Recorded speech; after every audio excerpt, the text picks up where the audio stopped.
Prior to any training session, whether it's squats, whether you've got a multi-magnitude exercises that you're doing on that training day, we need to make sure that we've primed all the muscles, we've got some mobility in place. So I'm going to take you through the mobility now that you would do on a lower leg day.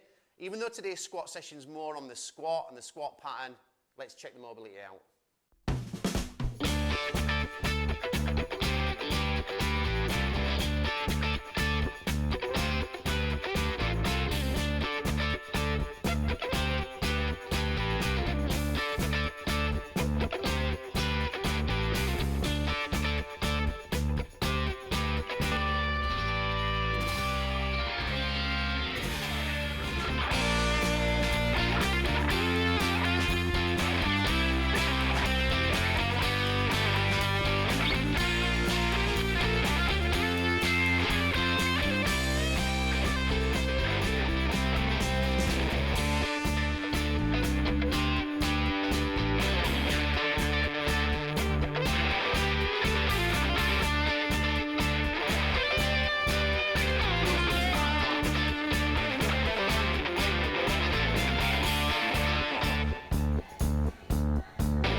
Squat for shit. Oh, say, can you see by the dawn's early... Anyway guys, welcome to today's video. Today's video is by request and it's going to look at the squat in general. We're going to look at the biomechanics, the mobility that's needed, and how you can progressively do a squat properly. A lot of people make mistakes of not squatting properly, they injure the knees, they don't get the glutes working. So there are a few things that we're going to look at so you can master the squat. So what we can see here are some common mistakes of the squat, whether it's a bodyweight squat, goblet squat, front squat or back squat. Now the knees cave in. This is called knee valgus. This causes considerable irritation and damage to the knees. What we'd ideally like to see is those knees driven out to the sides rather than driven in. So as you can see here, the knees were driven out. One common mistake that we do see when we coaching new or beginning clients is they raise the heels up and put the weight onto the toes. We want the weight flat. The flip side of that, another common issue that we see is the toes raised and the weight into the heels. So you end up getting a forward lean. So what we'd ideally like to see is the feet flat and the knees driven out as such here. Chest is up nice and tall. Then when we stand up, we drive the weight through the hips. So let's look at that from the side. Here you can see knees are in and the upper back's rounding.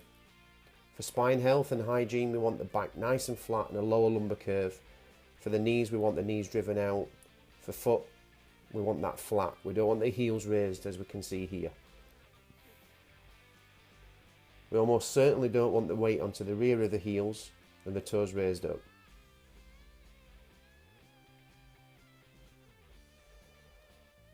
To maintain health of the spine, we don't want the curvature of the spine leaning forward.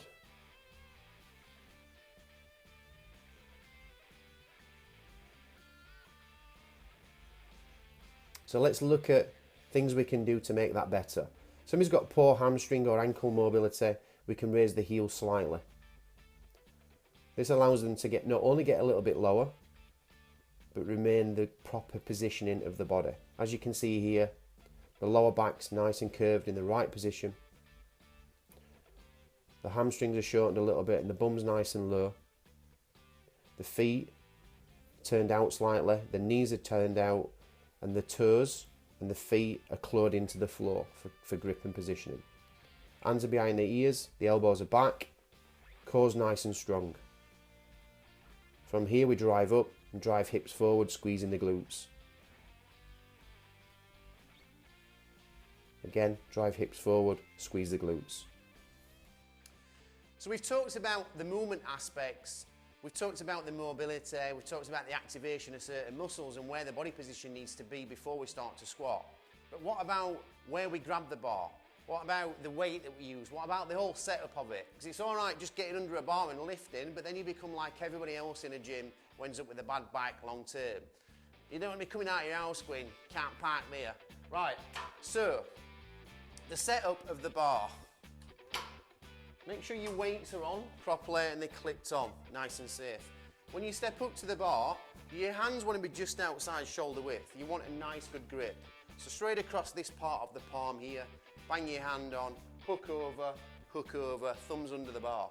From there you stand under the bar. The reason that you get under the bar and a little bit lower, the bar wants to be lower on the squat rack simply because you don't want to be pushing off on your tiptoes. You want to use the bulk part of your legs and your hip extension so you can get that bar off. So we set up, we get under the bar, we put it across the shelf of the traps like so. This is called a high bar squat. If you were to low bar squat, you could hold it here, but that's more for advanced people. And if you're a beginner to squat, it's probably better to start with the box squat and then progress onto a back squat and get it on the higher traps. So again, we step underneath, we push off. So there we've got drive from the hips and the knees, the ankles, the bar's clear. We take one step back for safety reasons. If we're right over here, you know, we need to get that weight back, we haven't got enough movement. So we step once out of the squat rack. Toes slightly turned out. From here, we're going to drive, holding breath in, drive up, hips forward. Back down, drive, and squeeze glutes at the top. And then when we re-rack, we drop in and repeat the same process. So that's what we'd like to see in an effective squat. There is other variations, sumo squat, split squat, but this is just working on the back squat today.